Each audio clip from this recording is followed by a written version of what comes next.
Les rues pavées de Genève résonnaient sous le pas lourd des chevaux tirant leurs carrioles dans la brume matinale d'octobre 1892. L'air était chargé d'humidité et les réverbères à gaz jetaient une lumière vacillante sur les façades austères des maisons bourgeoises.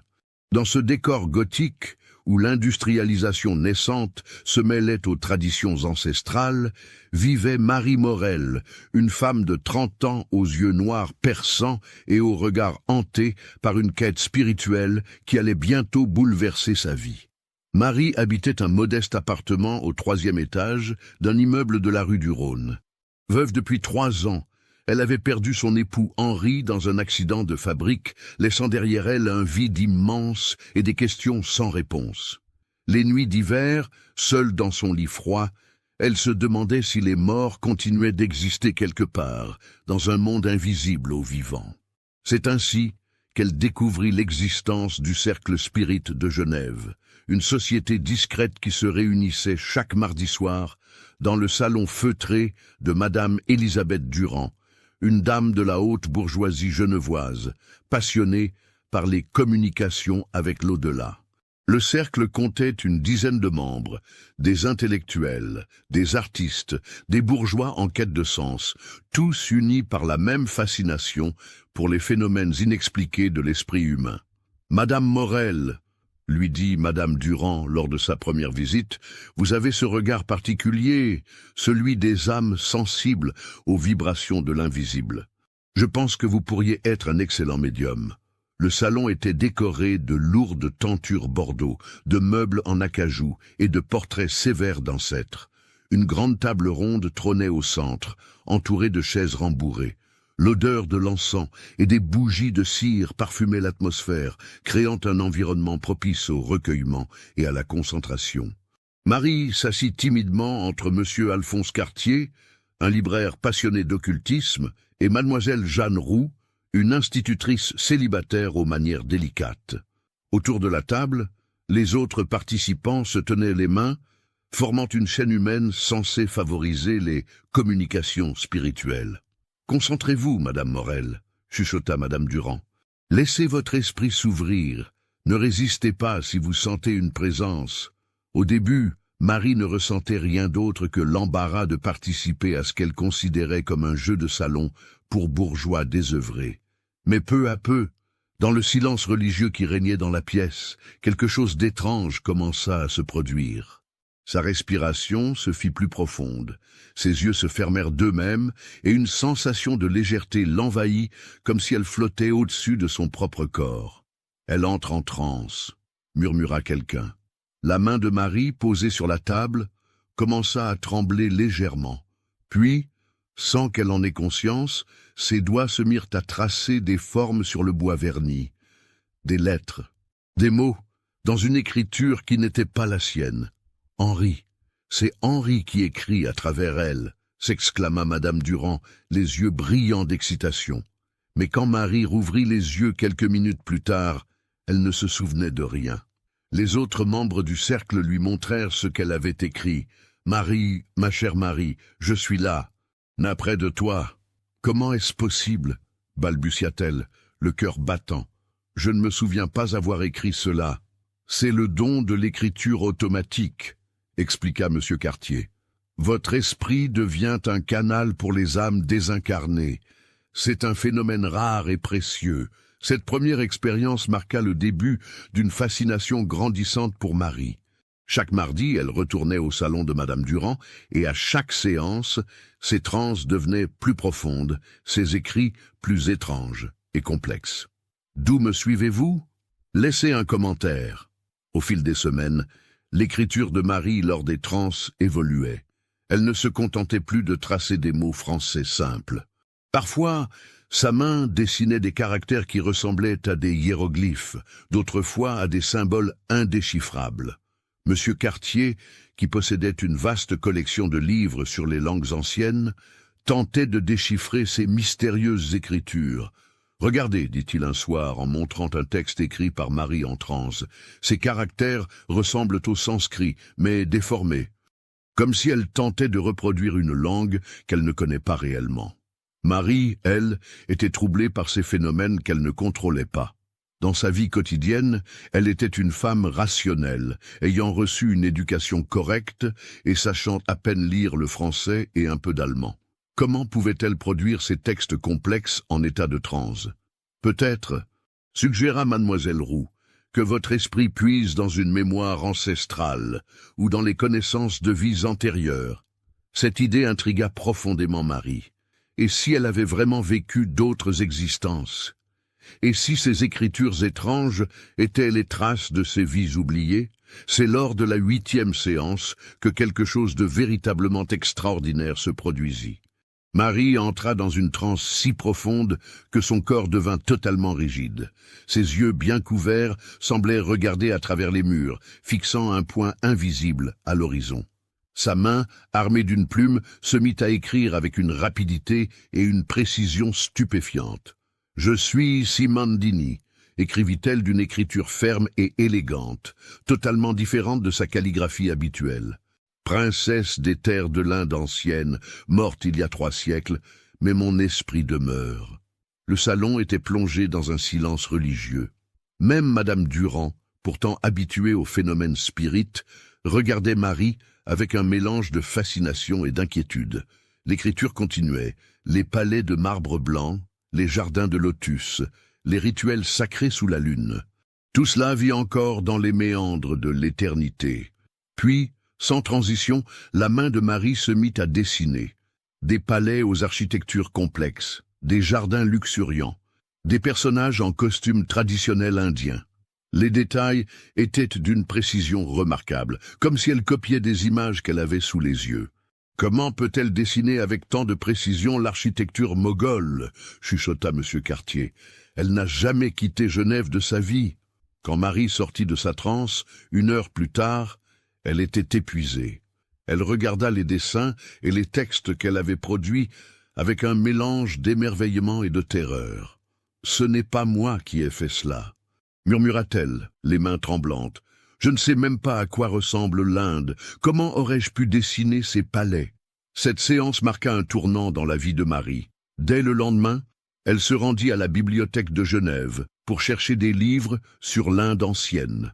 À sa grande stupéfaction, elle découvrit que ces dessins correspondaient étonnamment aux descriptions et illustrations qu'elle trouvait dans les ouvrages d'histoire et de géographie. « C'est impossible », se dit-elle en feuilletant un livre sur l'architecture moghole. « Ces palais, je les ai dessinés exactement comme ils sont décrits ici. Mais comment ?» Les jours suivants, Marie fut obsédée par cette question. Elle relisait sans cesse les textes qu'elle avait écrits en se faisant passer pour Simandini, cherchant des indices sur l'origine de ses connaissances mystérieuses. Certains passages décrivaient, avec une précision troublante, les coutumes de la cour moghole, les rituels religieux hindous, les jardins du Taj Mahal. « Soit j'ai vraiment vécu une vie antérieure en Inde, » se disait-elle, « soit mon esprit puise dans une source de connaissances qui m'échappe totalement. » L'un des membres du cercle spirit, le docteur Émile Favre, un médecin passionné par les phénomènes psychiques, suggéra une autre explication. Et si votre cerveau était capable d'accéder à une forme de mémoire collective? Certains scientifiques pensent que toutes les connaissances humaines pourraient être stockées dans une dimension invisible de l'esprit. Cette hypothèse fascina Marie, mais l'inquiéta aussi. Si son esprit pouvait accéder à des connaissances qu'elle n'avait jamais acquises consciemment, qu'est-ce que cela signifiait pour sa propre identité? Était-elle encore Marie Morel, ou était-elle devenue le réceptacle d'autres personnalités, d'autres vies? Les semaines qui suivirent la révélation de Simandini furent marquées par une intensification des phénomènes que Marie expérimentait. Ces transes devenaient plus fréquentes et ne se limitaient plus aux séances du mardi soir. Parfois, en plein milieu de la journée, pendant qu'elle cousait près de sa fenêtre ou préparait son repas, elle sentait cette étrange sensation de déconnexion l'envahir. Un après-midi de novembre, alors qu'elle tentait de repriser une robe, Marie sentit sa vision se troubler. Le salon de son petit appartement sembla se dissoudre autour d'elle, remplacé par des images floues de paysages lointains. Sa main lâcha l'aiguille et saisit automatiquement un crayon posé sur la table. « Robert Laurent se présente », écrivit-elle d'une écriture masculine et énergique, totalement différente de celle de Simandini. Homme de science français, mort en 1798 à l'âge de 45 ans, chimiste et philosophe, je viens guider Marie vers la vérité.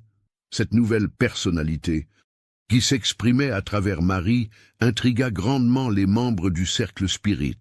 Contrairement à Simandini, qui évoquait un passé exotique et romantique, Robert Laurent se présentait comme un homme des Lumières, rationnel et érudit. « Mes chers amis », écrivit-il lors d'une séance, « ne cherchez pas le mystère là où il n'y en a pas.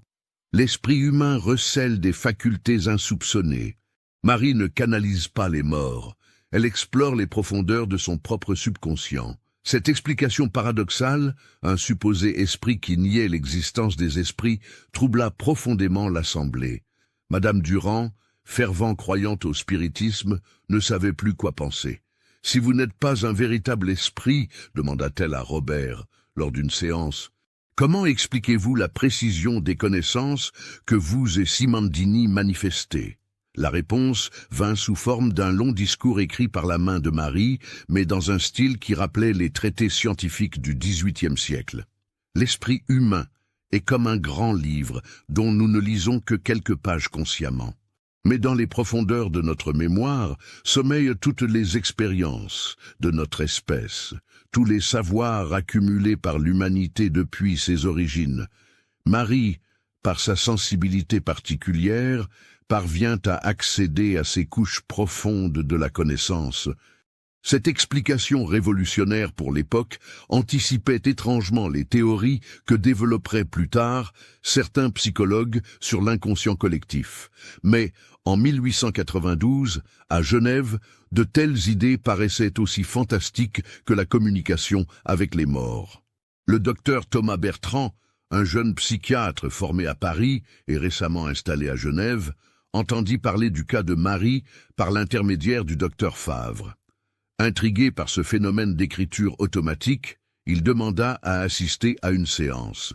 Thomas Bertrand était un homme de 35 ans, grand et élancé, aux cheveux châtains soigneusement peignés et aux yeux bleus perçants derrière des lunettes cerclées d'or. Fils d'une famille bourgeoise parisienne, il avait étudié la médecine mentale auprès des plus grands maîtres de son époque, notamment le célèbre Jean-Martin Charcot à la Salpêtrière. Contrairement aux autres membres du cercle spirit, il abordait le cas de Marie avec un regard purement scientifique. « Madame Morel », lui dit-il après avoir assisté à sa première séance, « accepteriez-vous de vous soumettre à quelques examens médicaux ?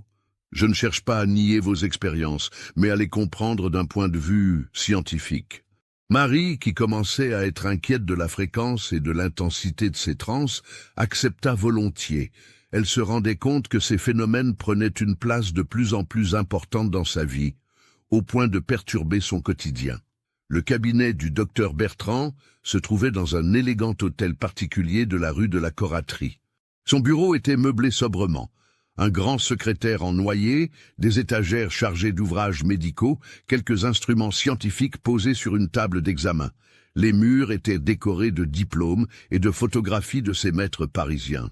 « Décrivez-moi précisément ce que vous ressentez avant d'entrer en transe », demanda le médecin en prenant des notes sur un carnet relié de cuir. « Cela commence par une sensation de vertige », expliqua Marie en s'installant dans le fauteuil face au bureau.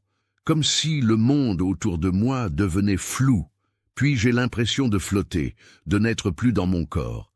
Ma main se met à écrire toute seule, et je n'ai aucun contrôle sur ce qu'elle trace. Quand je reviens à moi, je suis épuisé, comme si j'avais couru pendant des heures. Le docteur Bertrand hochait la tête, notant chaque détail. Il avait déjà observé des cas similaires à Paris, notamment chez les patients de Charcot étudiés pour leur crise d'hystérie. Mais le cas de Marie présentait des particularités troublantes. Les connaissances que vous manifestez en transe dépassent largement votre niveau d'éducation habituel, observa-t-il. Comment expliquez-vous cela? Je ne l'explique pas, répondit Marie avec sincérité. C'est justement ce qui m'inquiète. Parfois, j'ai l'impression que quelqu'un d'autre vit dans ma tête, que je ne suis plus maîtresse de mon propre esprit.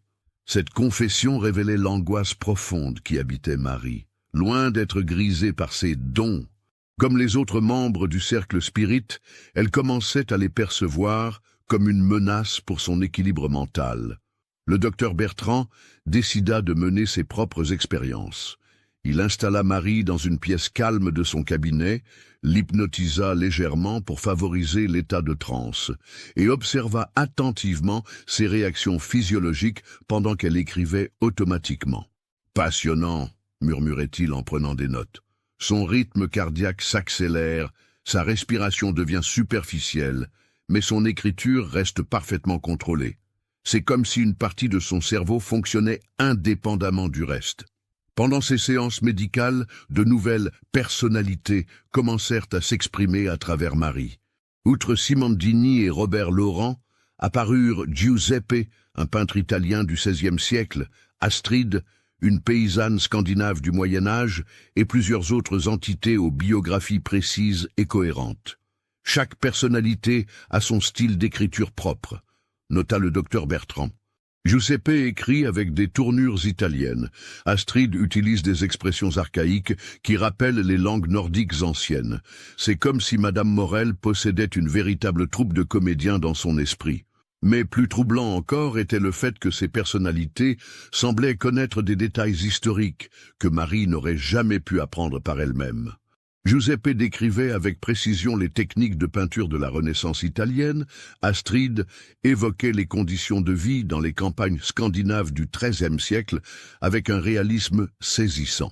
Soit Madame Morel est une comédienne de génie doublée d'une érudite exceptionnelle, se disait le docteur Bertrand, soit nous sommes face à un phénomène psychique encore inconnu de la science. L'hypothèse de la supercherie ne tenait pas longtemps.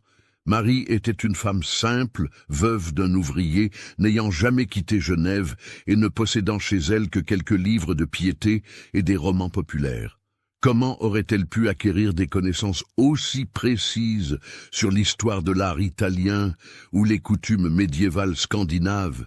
Il faut chercher une explication dans le fonctionnement même du cerveau humain, écrivit le docteur Bertrand dans son journal médical. Peut-être que certaines personnes particulièrement sensibles peuvent-elles accéder à des informations stockées dans une forme de mémoire collective de l'humanité. Ou peut-être que l'esprit de Madame Morel reconstitue-t-il ses personnalités à partir d'indices subliminaux captés dans son environnement. Cette dernière hypothèse intriguait particulièrement le médecin. Marie fréquentait la bibliothèque de Genève depuis qu'elle avait découvert ses dons.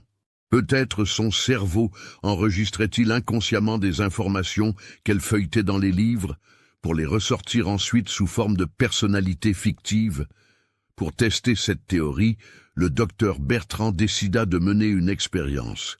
Il demanda à Marie de venir dans son cabinet sans avoir fréquenté aucune bibliothèque ni lu aucun livre pendant une semaine. Puis il l'hypnotisa et lui demanda de faire apparaître une nouvelle personnalité. Le résultat fut stupéfiant. Marie entra en transe et se mit à écrire dans une langue totalement inconnue, traçant des caractères qui ne ressemblaient à aucun alphabet terrestre. « Je suis Hélios », écrivit-elle ensuite en français, « habitant de la planète que vous appelez Mars. Mon monde est rouge comme le sang, balayé par des vents éternels. Nos cités sont souterraines, nos corps différents des vôtres. » Le docteur Bertrand était stupéfait. Cette fois, Marie ne pouvait pas puiser dans des connaissances terrestres, puisqu'elle décrivait un monde imaginaire. D'où venaient alors ces descriptions précises et cohérentes de la civilisation martienne? Si cette histoire macabre vous a donné des frissons, partagez-la avec un ami qui aime les contes d'horreur. L'apparition d'Hélios marqua un tournant décisif dans le cas de Marie Morel. Contrairement aux personnalités précédentes qui s'inspiraient de l'histoire terrestre, cette nouvelle entité décrivait un monde totalement imaginaire avec une cohérence et un luxe de détails qui défiaient l'entendement. Lors des séances suivantes, Marie Hélios dessina des paysages martiens d'une beauté étrange et mélancolique, de vastes plaines rougeâtres sous un ciel orange, des canyons vertigineux creusés par d'anciens fleuves, des cités souterraines aux architectures cristallines. Elle décrivait également les habitants de cette planète, des êtres élancés à la peau légèrement translucide, aux yeux immenses et aux doigts effilés. Notre civilisation est très ancienne, écrivait Hélios à travers la main de Marie. Nous avons développé des sciences que vous ne pouvez pas imaginer. Nous communiquons par la pensée. Nos corps sont adaptés à l'atmosphère raréfiée de notre monde. Le docteur Bertrand était fasciné par la précision scientifique de ces descriptions. Hélios évoquait des concepts astronomiques cohérents. L'orbite de Mars, sa distance du Soleil, la composition de son atmosphère, des connaissances que Marie n'aurait jamais pu acquérir avec son niveau d'éducation. Comment Madame Morel peut-elle décrire avec tant de précision les conditions atmosphériques de Mars, se demandait le médecin. Ces informations ne sont connues que de quelques astronomes dans le monde entier. Mais plus troublant encore était le comportement physique de Marie pendant qu'elle incarnait Hélios. Son corps semblait s'adapter à la personnalité qu'elle channelait. Sa démarche devenait plus fluide, presque aérienne, ses gestes plus gracieux. Elle respirait différemment, comme si elle s'adaptait à une atmosphère plus ténue. « Regardez ses yeux !» chuchota le docteur Favre lors d'une séance. « On dirait qu'ils reflètent un ciel différent du nôtre. » En effet, le regard de Marie en transe avait quelque chose d'étrange. Ses pupilles se dilataient anormalement, et ses yeux semblaient fixer des horizons invisibles, comme si elle contemplait réellement les paysages martiens qu'elle décrivait. C'est lors de la 15e séance consacrée à Hélios que se produisit l'événement qui allait tout changer. Marie était entrée dans une transe particulièrement profonde, décrivant les rituels sacrés des Martiens lors de leur conjonction planétaire, quand soudain sa voix changea radicalement. « Assez !» s'écria-t-elle d'une voix rauque qui ne lui ressemblait pas. « Assez de ces mensonges, assez de cette comédie !» Tous les participants sursautèrent. Marie n'était plus dans son état habituel de transe passive. Elle se tenait droite sur sa chaise, les yeux grands ouverts, fixant l'assemblée avec une expression de colère et de dégoût. « Vous voulez la vérité ?» continua cette nouvelle voix. « Eh bien, vous allez la voir. Je ne suis ni Simandini, ni Robert Laurent, ni Hélios. Je suis Marie Morel et je vous ai tous trompés depuis le début. » Un silence de mort tomba sur le salon de Madame Durand. Les visages étaient livides, les regards stupéfaits. Qu'est-ce que cela signifiait? « Tout est faux, » poursuivit Marie d'une voix de plus en plus forte. « J'ai inventé toutes ces personnalités. J'ai lu des livres à la bibliothèque. J'ai mémorisé des informations. J'ai créé ces histoires pour vous impressionner. » Madame Durand se leva, tremblante. « Mais, Marie, comment auriez-vous pu, les connaissances que vous manifestez, parce que je ne suis pas la femme simple que vous croyez !» explosa Marie. « J'ai menti sur mon identité. Je ne m'appelle pas Marie Morel. Mon véritable nom est Docteur Catherine Leclerc, diplômée en philologie orientale de la Sorbonne. J'ai étudié le sanskrit, l'histoire de l'Inde, les langues anciennes. J'ai voulu mener une expérience sur la crédulité humaine et vous avez tous mordu à l'hameçon. » Cette révélation fit l'effet d'une bombe. Les membres du cercle spirit se regardaient, incrédules, ne sachant plus que penser. Le docteur Bertrand, qui jusqu'alors observait la scène avec intérêt professionnel, se leva à son tour. « Attendez !» dit-il d'une voix calme mais ferme. « Quelque chose ne colle pas dans votre histoire, madame. Leclerc, j'ai mené des recherches approfondies sur votre identité. Vous êtes bien Marie Morel, née à Genève en 1862, mariée à Henri Morel en 1885, veuve en 1889. Vous n'avez jamais quitté cette ville et vous n'avez reçu qu'une éducation élémentaire. » Marie le regarda avec un sourire sarcastique. « Vraiment, docteur? Et comment expliquez-vous alors mes connaissances en langues anciennes, ma précision sur l'histoire de l'Inde, ma maîtrise de concepts astronomiques complexes? » « C'est justement ce que je cherche à comprendre, » répondit calmement le médecin. « Mais votre tentative de décrédibiliser vos propres capacités ne résout pas le mystère. Elle l'approfondit. » La tension dans le salon était palpable. Marie, ou celle qui prétendait être Catherine Leclerc, se rassit lentement, son expression passant de la colère à la confusion. « Je ne comprends plus, » murmura-t-elle. « Qui suis-je vraiment? Marie ou Catherine? Parfois j'ai l'impression d'être plusieurs personnes à la fois. Cette confession spontanée révélait la véritable nature du problème. Marie ne simulait pas consciemment. Elle était véritablement en proie à un phénomène de personnalité multiple qui dépassait sa compréhension et son contrôle. Le docteur Bertrand s'approcha doucement. « Madame Morel, regardez-moi. Vous êtes dans le salon de Madame Durand, à Genève, en 1892. Vous vous appelez Marie Morel. Pouvez-vous me dire ce que vous avez fait ce matin avant de venir ici ?» Marie le regarda avec des yeux perdus. « Ce matin, j'ai préparé du thé. J'ai cousu. Non, attendez. J'étais dans une bibliothèque à Paris, je consultais des manuscrits sanscrits. Non, c'est impossible.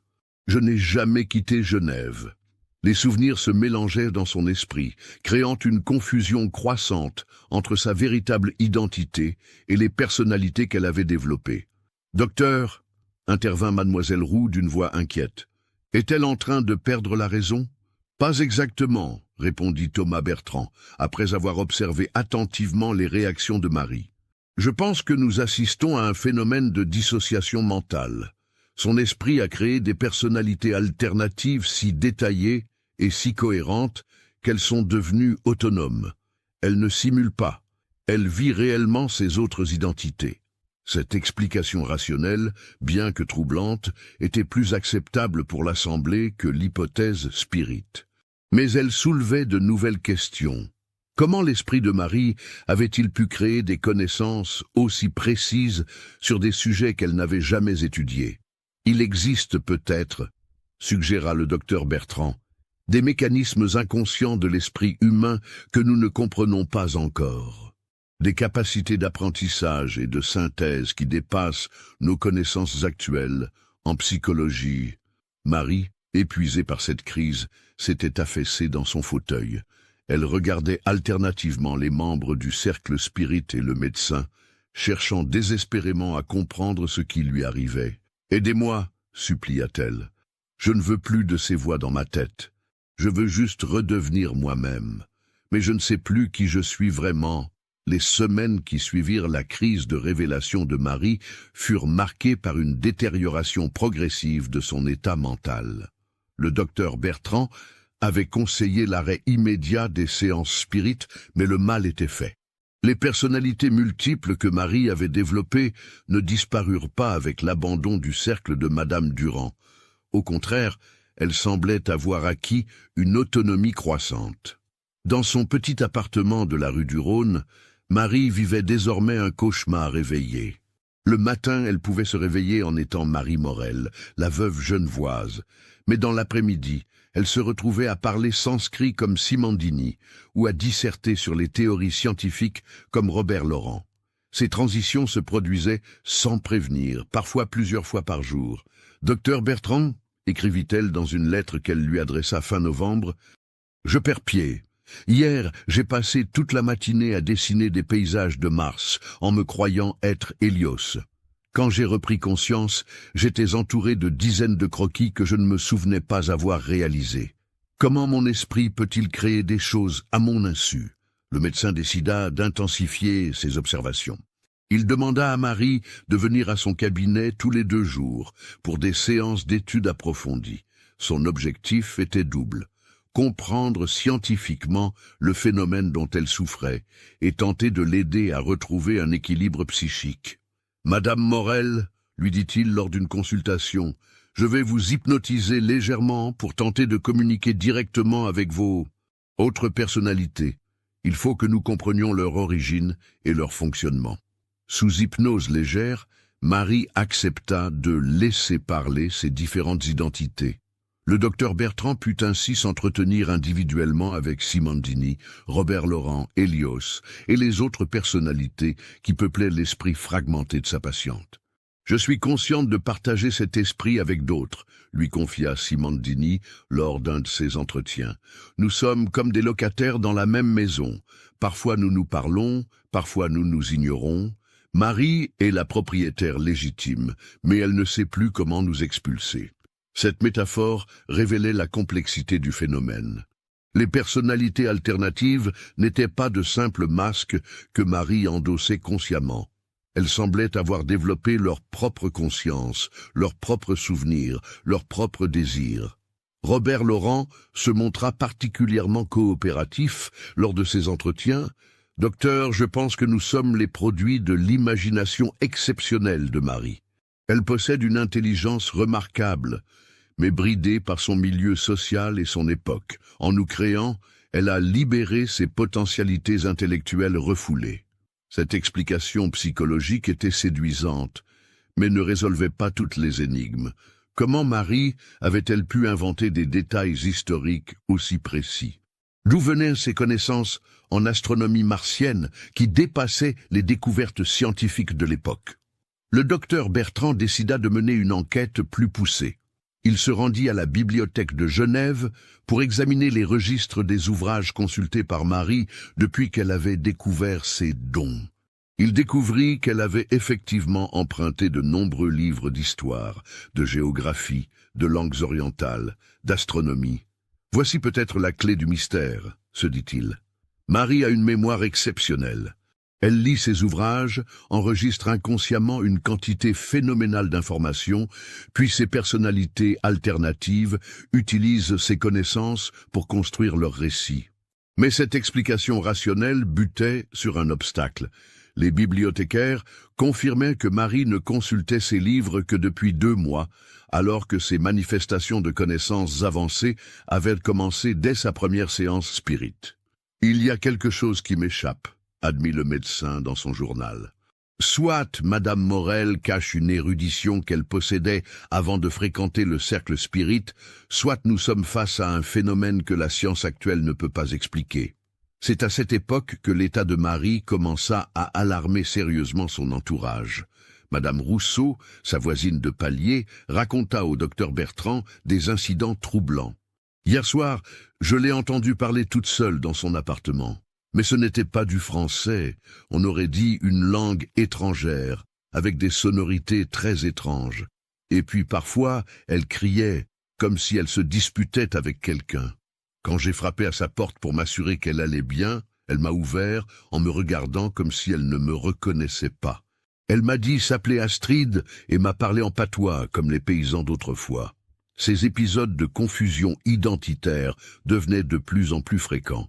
Marie perdait parfois complètement le contact avec la réalité présente, vivant entièrement dans l'univers mental de ses personnalités alternatives. Le docteur Bertrand décida qu'il était temps d'intervenir plus activement. Il prescrivit à Marie un traitement à base de bromure de potassium, censé calmer l'agitation nerveuse, et lui conseilla un repos absolu, loin de tout stimulus pouvant déclencher ses transes. « Madame Morel, lui dit-il avec gravité, votre état nécessite une surveillance médicale constante. Je pense qu'il serait prudent que vous séjourniez quelque temps dans un établissement spécialisé où vous pourriez recevoir les soins appropriés. » Marie le regarda avec des yeux emplis de terreur. « Vous voulez m'enfermer dans un asile ? Docteur, je vous en supplie, je ne suis pas folle. Je sais que ce qui m'arrive est étrange, mais je ne suis pas dangereuse. Je veux juste retrouver ma tranquillité d'esprit. » Le médecin était déchiré. D'un côté, l'état de Marie nécessitait effectivement une surveillance médicale. De l'autre, il savait que les asiles de l'époque pratiquaient des méthodes de traitement brutales qui risquaient d'aggraver son cas plutôt que de l'améliorer. « Laissez-moi encore quelques semaines, » plaida Marie. « Si je ne vais pas mieux, j'accepterai vos recommandations. Mais donnez-moi une dernière chance de me soigner par moi-même. » Le docteur Bertrand accepta, mais à condition qu'elle vienne le voir tous les jours. Il installa également un système de surveillance discrète. Madame Rousseau, la voisine, devait l'alerter en cas de comportement inquiétant. Ce fut pendant cette période que Marie développa ce qu'elle appelait ses écrits de combat. Déterminée à reprendre le contrôle de son esprit, elle se mit à tenir un journal détaillé de tous ses épisodes de dissociation, tentant de comprendre les mécanismes qui déclenchaient l'apparition de ces personnalités alternatives. Lundi 5 décembre, 14h30, écrivait-elle d'une écriture tremblante. Je cousais près de la fenêtre quand j'ai senti le vertige habituel. J'ai résisté de toutes mes forces. Simandini voulait prendre le contrôle.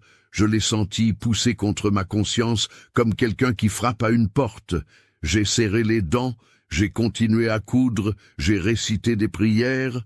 Au bout de 10 minutes, la sensation s'est dissipée. Victoire, je peux lutter contre elle. Ces petites victoires donnaient à Marie l'espoir de guérir.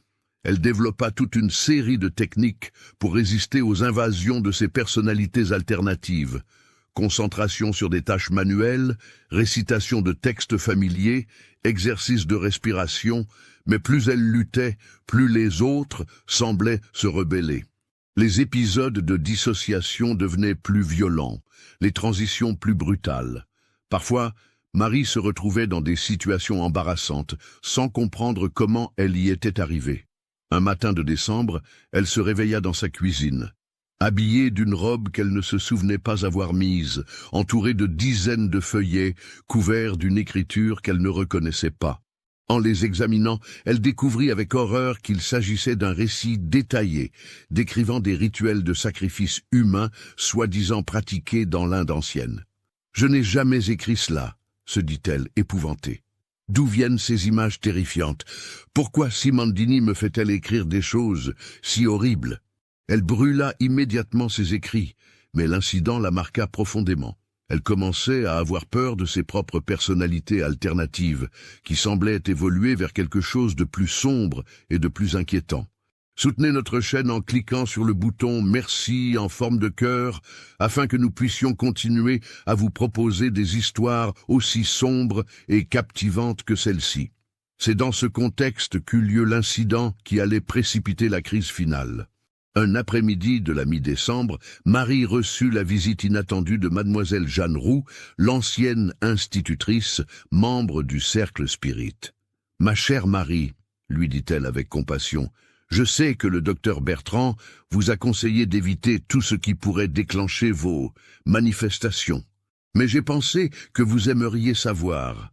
J'ai effectué des recherches sur Simandini à la bibliothèque et j'ai fait une découverte troublante. » Marie sentit un frisson la parcourir. Quelle découverte! Il a vraiment existé une princesse indienne nommée Simandini, morte au XVIIe siècle, exactement comme vous l'avez décrit. Ses mémoires ont été traduits en français il y a 50 ans, mais l'ouvrage est extrêmement rare. Il n'en existe que 3 exemplaires en Europe, dont un dans une collection privée à Genève. Cette révélation frappa Marie comme un coup de tonnerre. Si ces informations sur Simandini étaient exactes, cela signifiait qu'elle n'avait pas inventé cette personnalité. Mais alors, d'où venaient ces connaissances? « Montrez-moi ce livre », demanda-t-elle d'une voix blanche. Mademoiselle Roux sortit de son sac un mince volume relié de cuir rouge. Le propriétaire a accepté de me le prêter pour quelques heures. Regardez. Marie ouvrit le livre et commença à lire. À mesure qu'elle parcourait les pages, son visage devenait de plus en plus pâle.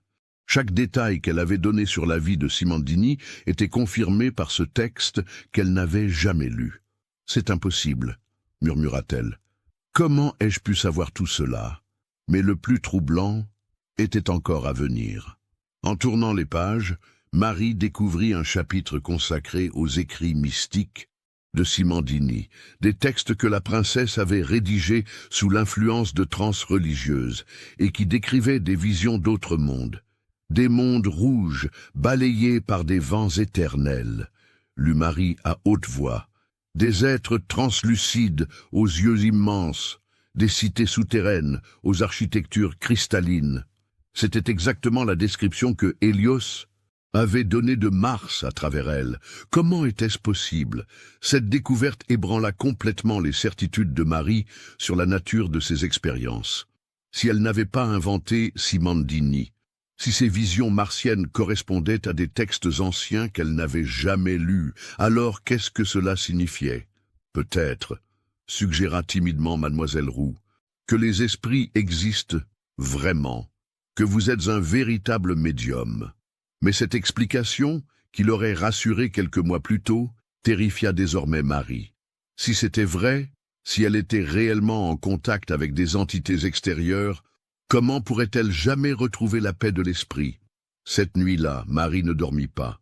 Elle arpentait son petit appartement, le livre de Simandini serré contre sa poitrine, tentant de comprendre ce qui lui arrivait. Était-elle médium, malade mental, ou autre chose encore. C'est au petit matin, épuisée par cette nuit d'angoisse, qu'elle prit une décision qui allait sceller son destin. Elle allait tenter une dernière expérience pour connaître la vérité sur ses capacités. Une expérience dangereuse, qui pourrait soit la guérir, soit la détruire définitivement. L'expérience que Marie décida de tenter était aussi audacieuse que périlleuse. Si elle était vraiment un médium authentique, si elle pouvait réellement entrer en contact avec des entités extérieures, alors elle devait pouvoir obtenir des informations qu'aucun livre terrestre ne contenait. Elle décida de se placer volontairement en état de transe profonde et de demander à ses guides spirituels de lui révéler des vérités inconnues de la science humaine. Le matin du 20 décembre 1892, Marie s'installa à sa table de cuisine avec du papier et une plume. Elle avait prévenu le docteur Bertrand de ses intentions par un billet qu'elle avait confié à Madame Rousseau, avec pour instruction de ne le lui remettre que si elle ne donnait pas signe de vie pendant 24 heures. « Mes chers guides, dit-elle à haute voix, se sentant un peu ridicule, si vous existez vraiment, si vous n'êtes pas le produit de mon esprit malade, prouvez-le-moi. Donnez-moi des informations que je ne peux pas connaître, que personne sur Terre ne peut connaître. Parlez-moi de l'avenir. Dites-moi ce qui va se passer dans les années à venir. » Peu à peu, Marie sentit l'état de transe l'envahir. Mais cette fois, l'expérience fut différente de toutes les précédentes. Au lieu de laisser une de ses personnalités habituelles prendre le contrôle, elle resta consciente tout en sentant des informations affluer dans son esprit. Sa main se mit à écrire, mais Marie était consciente de chaque mot qu'elle traçait. L'humanité va connaître de grandes transformations. Des guerres terribles vont ravager l'Europe dans 20 ans. Des millions d'hommes vont mourir dans des tranchées boueuses, puis viendra une seconde guerre, encore plus destructrice. Des armes d'une puissance inouïe détruiront des villes entières en un instant. Ces visions apocalyptiques effrayèrent Marie, mais elle continua. Mais après ces ténèbres viendra une ère nouvelle. Les hommes voleront dans les airs comme des oiseaux. Ils communiqueront instantanément d'un bout à l'autre de la terre. Ils marcheront sur la lune. Ils découvriront que l'esprit et la matière ne sont qu'une seule réalité. Quand Marie sortit de sa transe, plusieurs heures s'étaient écoulées. Elle regarda les dizaines de pages qu'elle avait noircies avec un mélange d'émerveillement et de terreur. Ses prédictions lui semblaient à la fois fantastiques et d'un réalisme troublant. Le soir même, le docteur Bertrand, inquiet de ne pas avoir vu sa patiente, vint frapper à sa porte. Marie lui raconta son expérience et lui montra ses écrits prophétiques. « Docteur, lui dit-elle avec une gravité nouvelle, je crois que j'ai enfin compris ce qui m'arrive. Je ne suis ni complètement folle, ni complètement médium. Je pense que mon esprit a développé une capacité particulière à synthétiser des informations et à extrapoler des tendances futures. Mes personnalités ne sont pas des entités extérieures, ce sont des facettes de mon propre esprit qui se sont autonomisées pour traiter des types spécifiques d'informations. Cette explication révélait une maturité psychologique remarquable chez Marie. Elle avait trouvé un équilibre entre l'explication rationnelle et l'acceptation de ses capacités extraordinaires. « Simandini, continua-t-elle, représente ma capacité à comprendre intuitivement les cultures anciennes. Robert Laurent incarne mon potentiel intellectuel scientifique. Hélios symbolise ma faculté d'imagination créatrice. Ils ne sont pas des esprits séparés, ils sont moi, sous différents aspects. » Le docteur Bertrand était impressionné par cette analyse. « Comment en êtes-vous arrivé à cette conclusion ?»« En cessant de leur résister, » répondit Marie avec un sourire paisible. « Quand j'ai arrêté de les considérer comme des intrus dans mon esprit et que j'ai commencé à les voir comme des parties de moi-même, tout est devenu plus clair.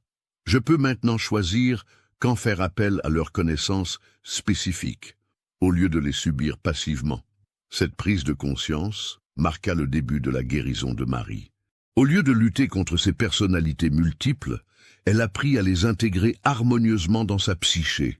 Elle pouvait désormais faire appel aux connaissances de Simandini pour comprendre les textes sanscrits, utiliser la logique de Robert Laurent pour analyser des problèmes complexes, ou libérer la créativité d'Hélios pour ses dessins et ses écrits.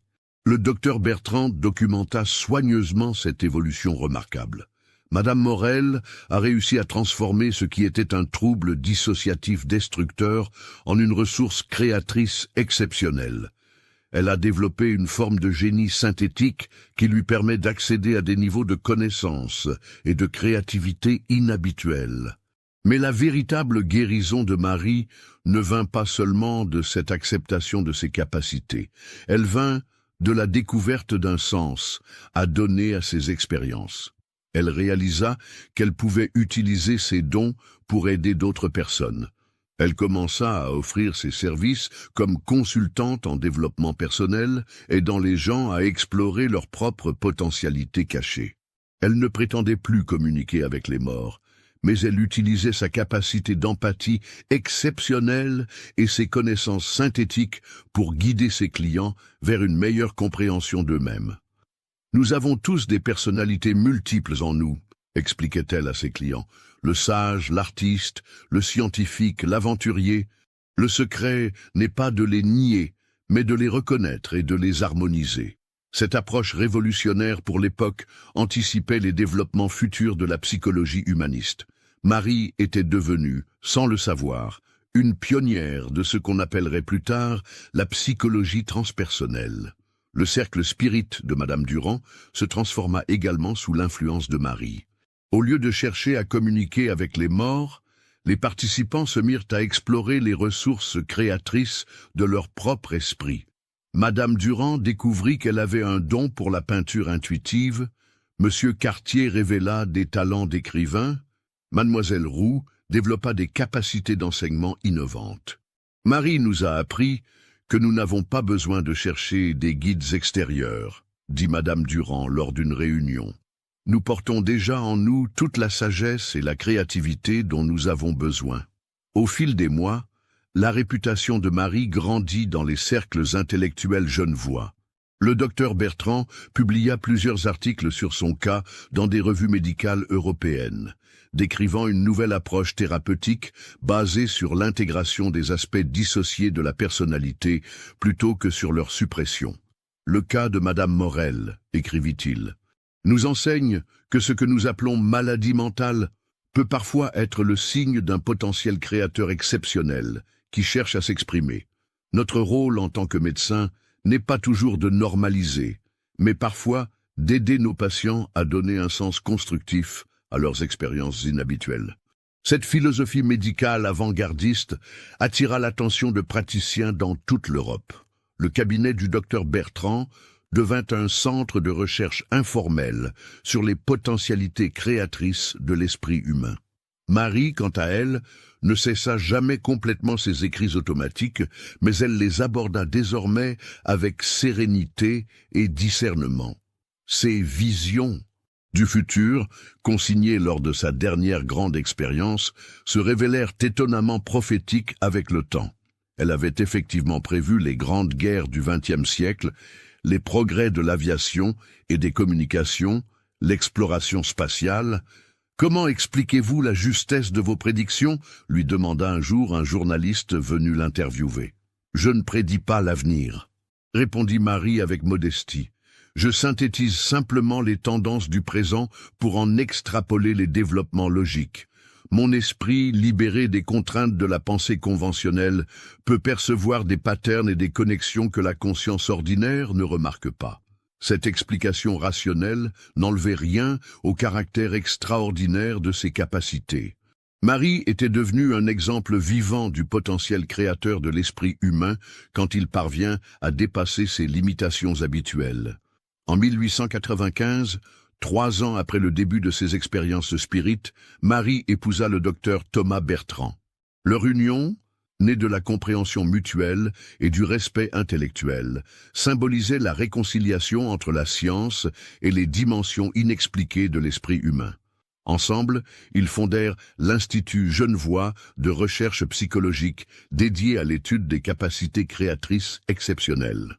L'Institut devint rapidement un centre de référence pour les chercheurs européens intéressés par les phénomènes de conscience élargie. Notre travail, disait Marie lors des conférences qu'elle donnait dans toute l'Europe, consiste à montrer que l'extraordinaire fait partie de l'humain ordinaire.